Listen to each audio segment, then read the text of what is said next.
আমরা এই চুক্তিভিত্তিক নিয়োগ বাতিল চাই। চুক্তিভিত্তিক নিয়োগ এই সচিবরা উপদেষ্টাদেরকে ভুল বুঝিয়ে সরকার এবং কর্মচারীদেরকে মুখোমুখি দাঁড় করিয়েছে।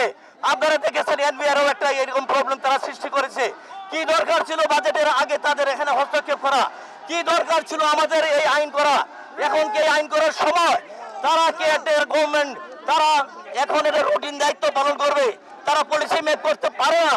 তারা শুধু সরকারকে বিব্রত করার জন্য আমাদের মাননীয় প্রধান উপদেষ্টা ডক্টর ইউনূস যখন বিশ্বব্যাপী তার নাম ছড়িয়ে পড়েছে, তাদের সুনাম ভঙ্গ করার জন্য তারা এই আইন করেছে, সচিবালয়ে বিশৃঙ্খল পরিবেশ সৃষ্টি করার জন্য।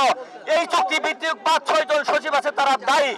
আপনারা মিডিয়ার ভাইদের কাছে আমার অনুরোধ, ভাই আপনারা এই সচিব ৫-৬ জন সচিবের বিরুদ্ধে আপনারা লেখেন, আপনারা ফলো করে প্রচার করেন। বিশেষ করে একজন মামলার আসামি হয়ে কিভাবে এই আইন অধ্যাদেশ পাশ করে জনপ্রশাসন সচিব আমরা দেখেছেন কালকে তার বিরুদ্ধে মামলা হয়েছে। আমরা তার প্রত্যাখ্যান চাই। আইন শৃঙ্খলা বাহিনীর কাছে আমাদের অনুরোধ, আপনারা তাকে গ্রেফতার করে সচিবালয় থেকে বের করে নিয়ে যান।